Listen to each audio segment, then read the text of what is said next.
De acordo com o artigo 10 da Constituição da República de Angola, o Estado angolano é laico, ou seja, não se intromete nos assuntos religiosos, dando liberdade de religião ou de escola religiosa.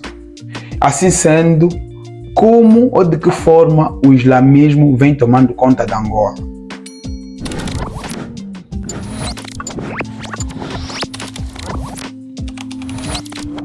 Olá pessoal, para quem não me conhece, meu nome é Algário Marcos. Você que está nesse canal de paraquedas, você que gosta de conteúdos como política, economia, sociedade, curiosidades e, acima de tudo, conteúdos que visem agregar valores, você está no canal certo.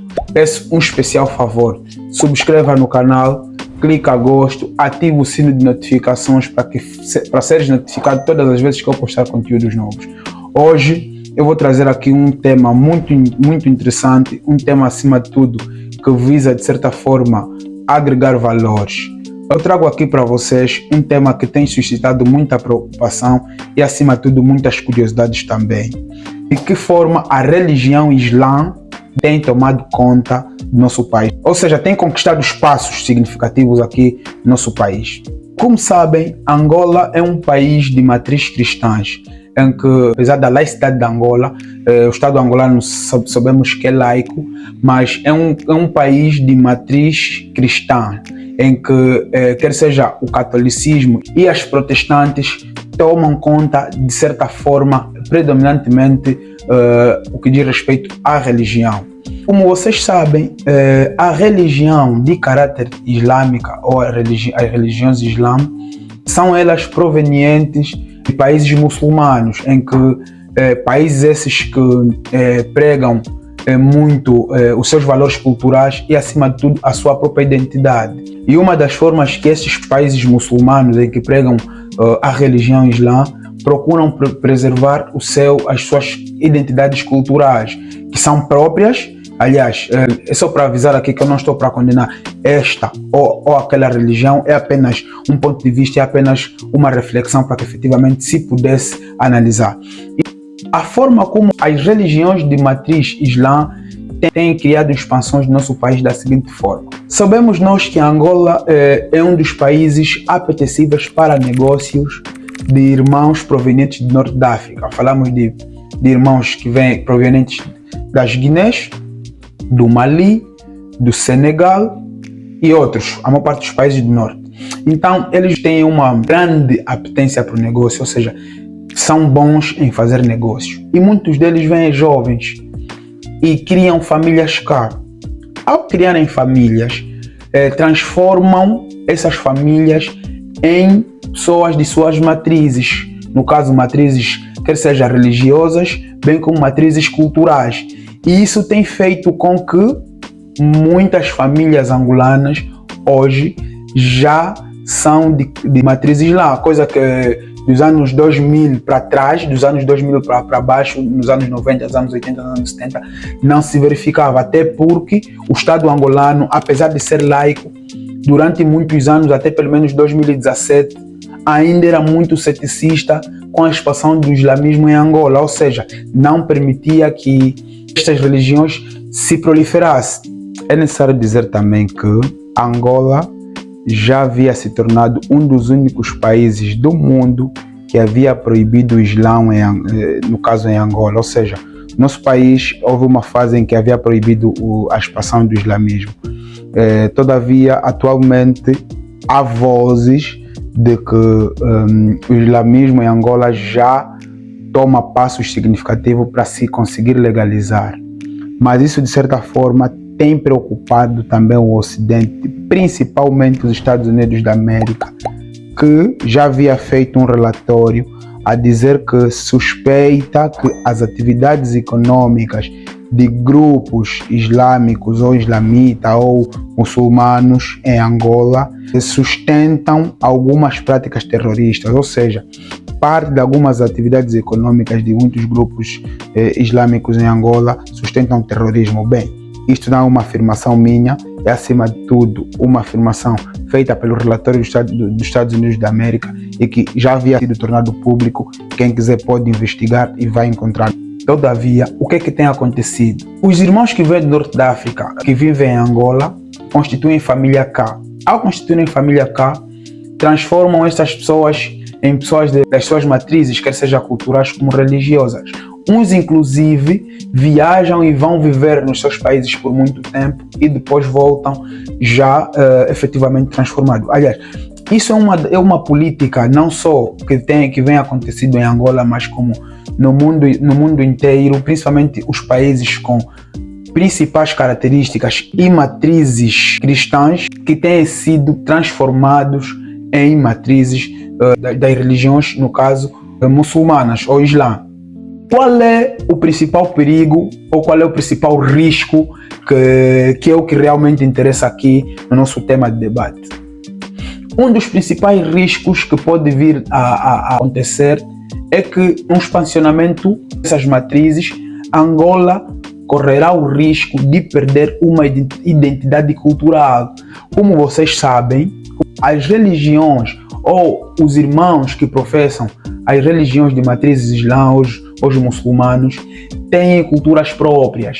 E essas culturas, muitas delas, são provenientes de outros países. E quando se instalam em certos países como Angola, eles professam essencialmente a sua cultura, ou seja, eles não são um povo aculturado. Povo aculturado quer dizer aquele povo que se adapta à cultura dos outros. Eles não são assim, eles são povos que preservam muito bem a cultura deles. E isso poderá arrecadar um risco enorme de Angola ou de muitos angolanos com o tempo sofrerem de um risco de identidade cultural. Ou seja, por exemplo, eles são um povo em que, por exemplo, apoiam a poligamia. São povos em que as mulheres praticamente não têm direitos e deveres, ou seja, têm poucos direitos, têm mais deveres do que direitos. São povos em que, por exemplo, existem várias especificidades no que diz respeito à forma como a mulher vive. Muitos países até, inclusive, as mulheres, ou para muitos do Islã ou muçulmanos, as mulheres não podem estudar, enfim, e outros mecanismos impeditivos que de certa forma pode perigar a liberdade fundamental do cidadão. Então, por exemplo, a maior parte dos países que professam esse tipo de religião, principalmente, por exemplo, no Médio Oriente, são países não laicos, em que existem principais interferências religiosas na vida do cidadão. Existem principais interferências políticas para com a religião e que de certa forma afeta a vida do cidadão.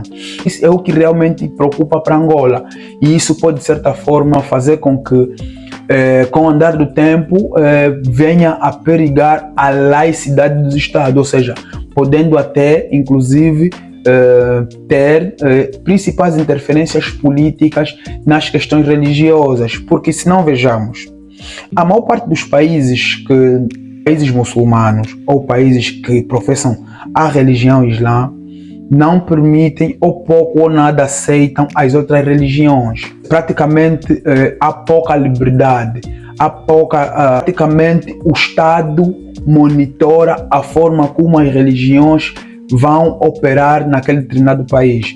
Então, isso é de certa forma muito preocupante. Mas deixa aqui dizer também o porquê que acontece isso em Angola, ou porquê que o Islã vem se espalhando no nosso país, ou de que forma. Nós sabemos que o nosso país, infelizmente, é mergulhado de muita pobreza. Infelizmente, ainda existe uma elevadíssima taxa de analfabetismo. Isso faz com que muitas mulheres, para que efetivamente possam lutar para sair de certas situações precárias, vão tendo relações com irmãos de outros pontos que de certa forma não é proibido, mas que efetivamente aceitam se submeter ou estar submissa às premissas deles. E o que é que depois muitas das vezes acontece, que tem se notado? Muitas mulheres hoje em dia, coisa que não era nossa cultura, não era de nossos hábitos e costumes, não era, acima de tudo, a nossa identidade cultural, muitas delas acabam usando as burcas, acabam de certa forma estar coberta com aqueles panos, coisa que antigamente nós não tínhamos como hábito. Por exemplo, isso de certa forma também vem causando ou tem causando um choque cultural para muitas pessoas que não conhecem. Por exemplo, vocês sabem que em Angola ainda existem muita delinquência, existem muitos assaltos à mão armada na rua. Eu ou qualquer indivíduo andar na rua e deparar com alguém que está tapado com aqueles panos, não saberá de certa forma se a pessoa está andando armada, se pode vir a ser perigo para a vida das pessoas. Então isso é de certa forma muito difícil de se conter, acima de tudo devido às condições financeiras de muitas mulheres fazem com que elas aceitem ser submissas a essas situações. E já há registros efetivamente que muitas até fazem filhos e depois pegam e vão para os países, no caso do esposo, ficam lá muito tempo para aprender aqueles hábitos e costumes e depois vêm para Angola para que efetivamente possam também transmitir esses hábitos para outras pessoas. Eles têm, acima de tudo, a missão de recrutar várias pessoas para o seu grupo. Hoje em dia, por exemplo, em Angola, principalmente em Luanda, já temos várias mesquitas. Temos aproximadamente 3 a 4 mesquitas, coisa que nos anos anteriores o Estado angolano não permitia. E também, todavia, existe já um Conselho Islâmico de Angola, ou seja, já um grupo que tem um conselho, que tem também ambições, de certa forma, e já há registros ou já há indícios de que efetivamente este grupo, que é composto também por angolanos, já tenciona um dia ingressar para a política. Bem, para salvaguardar mais aqui uma vez que nós não estamos ou não somos contra, ou eu não sou contra a liberdade de opinião, não sou contra a liberdade, ou seja, eu sou a favor da liberdade de opinião, sou a favor da liberdade religiosa e ninguém pode ser hostilizado pelo facto de escolher uma determinada religião. Mas, se formos a fazer critério de igualdade, há certos tipos de religiões que podem ser, de certa forma, perigo para certas realidades. Então, há necessidade de se ver bem. O Estado angolano tem uma tarefa muito complicada para procurar, de certa forma, procurar regular isso e impedir muitas das vezes que, de certa forma, certas situações alheias à nossa identidade cultural estejam, de certa forma, a nos invadir ou a nos tomar algum espaço. Bem, eu quero aqui mais uma vez dizer, salvaguardar que não somos contra a liberdade de religião, então esse é acima de tudo mais um vídeo que visa dar um ponto de vista, uma opinião, e acima de tudo visa agregar valor. Coloca aqui nos comentários, dê a sua opinião, o que achas sobre a expansão da religião muçulmana ou islã em Angola e o que de certa forma pode se fazer para mudar o quadro ou não. Então coloque aqui nos comentários, dê o seu ponto de vista. Bem pessoal, este foi mais um vídeo do nosso canal. Clica a gosto para que o YouTube possa achar esse vídeo interessante e recomendar para mais pessoas. E acima de tudo, subscreva no canal, ajuda-me a crescer, ajuda-me a atingir a tão desejada 1000 subscrições. Então, partilhe esse vídeo para mais pessoas e acima de tudo, ative o sininho de notificações para que todas as vezes que eu postar conteúdos novos, o YouTube possa te notificar. Até lá, tamo juntos, one.